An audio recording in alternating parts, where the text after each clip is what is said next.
Before we start, drop your country in the comments below. Maybe you're someone who thinks success is a straight line upward. Maybe you believe that billionaires never experience real failure, that everything they touch turns to gold. Maybe you've never heard about the time I lost everything, not once, but 3 times, and how those failures taught me the most valuable lesson of my entire life. This conversation is for everyone who's afraid of failing, for everyone who's playing it safe, because they think one big mistake will ruin them forever. I'm going to tell you something I've never talked about publicly before, something that happened in 2008 that almost destroyed everything I had built, something that changed how I think about risk, failure, and what it actually means to succeed. By the end of this conversation, you'll understand why my biggest failure became my greatest teacher, and why the thing you're most afraid of might be exactly what you need to unlock your true potential. So let's talk about failure,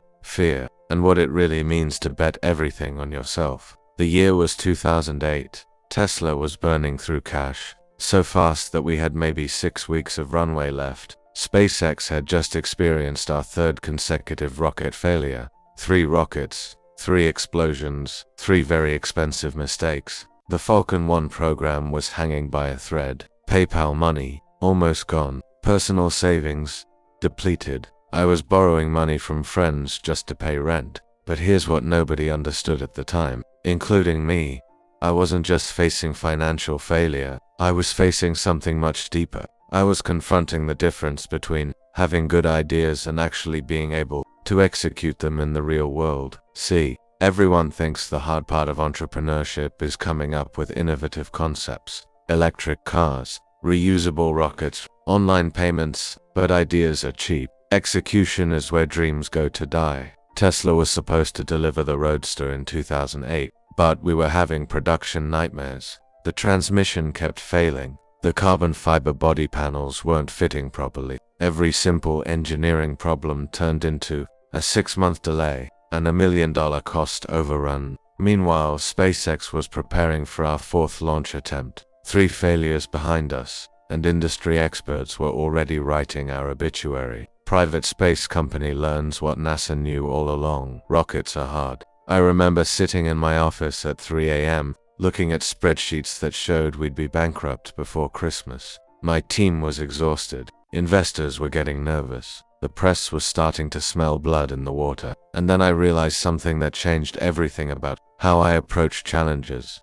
Before I tell you what I realized, I want to know what's the biggest failure you've experienced, not just professionally, but personally. The thing that made you question whether you were cut out for what you were trying to accomplish. Let me know in the comments, because what I'm about to share might reframe how you think about that experience. Here's what I figured out during those dark months in 2008. Most people think failure is the opposite of success, but that's completely wrong. Failure isn't the opposite of success, it's the raw material of mastery. Every rocket explosion taught us something we couldn't learn any other way. Every Tesla production problem revealed weaknesses in our processes that we had to fix before we could scale. Every disaster was actually data. But here's the crucial part that most people miss. You only get this benefit if you approach failure correctly. Most people experience failure and it confirms their worst fears about themselves. I'm not cut out for this.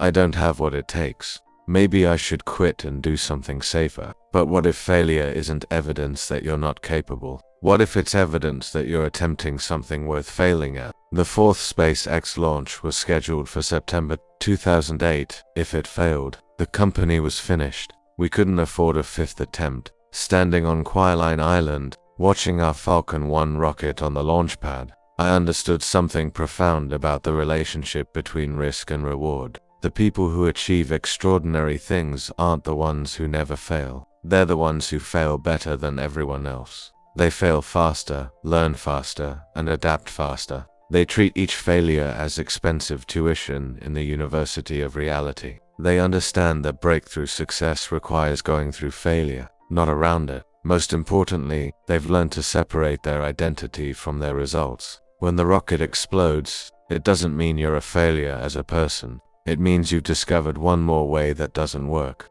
That 4th launch, it worked. Falcon 9 became the first privately developed rocket to reach orbit. Tesla delivered the first roadsters in 2008, and despite all the problems, customers loved them. But the real victory wasn't the successful rocket or the delivered cars. The real victory was learning to see failure as information rather than identity. After 2008, my entire approach to challenges changed. Instead of trying to avoid failure, I started optimizing for learning speed. Instead of playing it safe, I started taking bigger, more intelligent risks. When people ask me how I can work on multiple ambitious projects, simultaneously Tesla, SpaceX, the boring company, the answer is that 2008 taught me that the fear of failure is more dangerous than failure itself.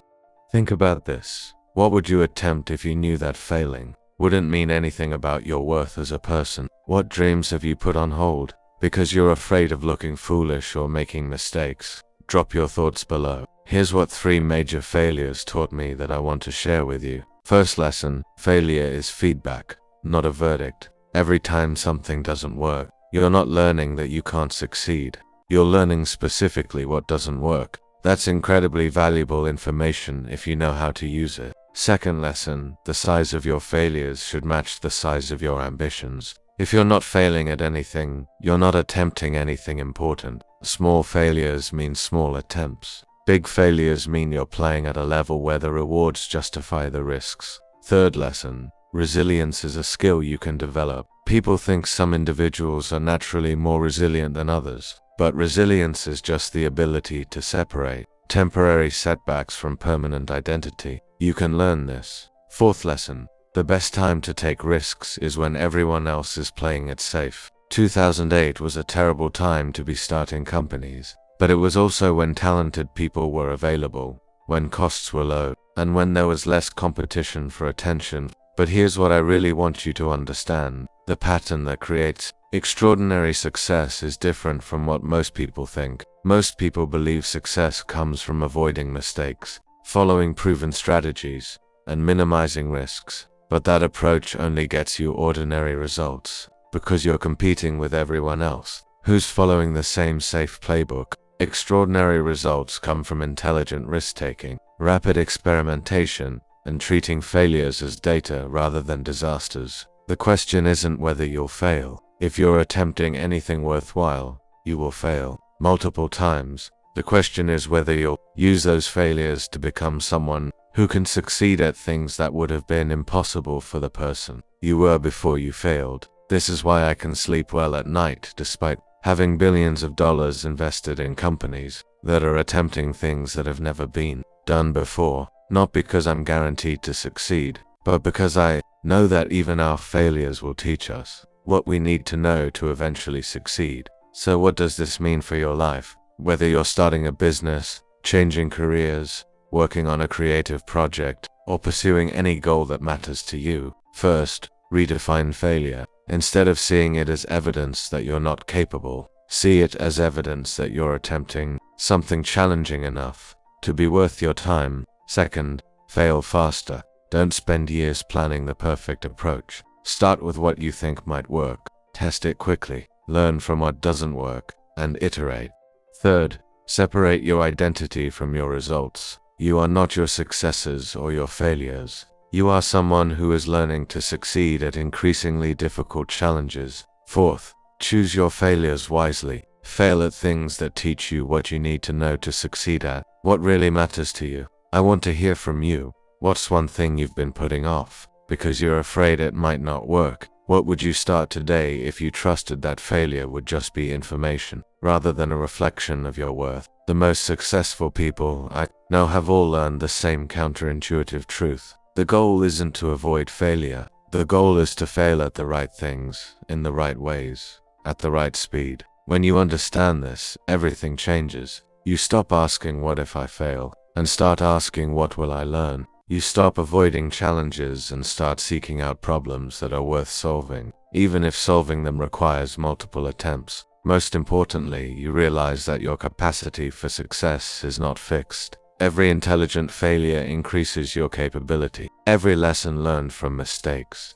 makes you someone who can succeed at things that would have been impossible for the version of you that was afraid to try. The person who can build companies that change the world isn't someone who never fails. It's someone who has failed enough times, in smart enough ways, that they've developed the skills, insights, and resilience to succeed at increasingly ambitious goals. Your biggest failure might be the beginning of your greatest success, but only if you approach it with the right mindset. What you're afraid of failing at might be exactly what you need to attempt to become the person capable of achieving what you really want. The question isn't whether you'll fail. The question is whether you'll let the fear of failure prevent you from attempting things that could change everything about your life. Share this with someone who needs to hear that their failures don't define them, they develop them. Subscribe if these conversations help you think differently about risk, failure, and what it takes to achieve extraordinary results.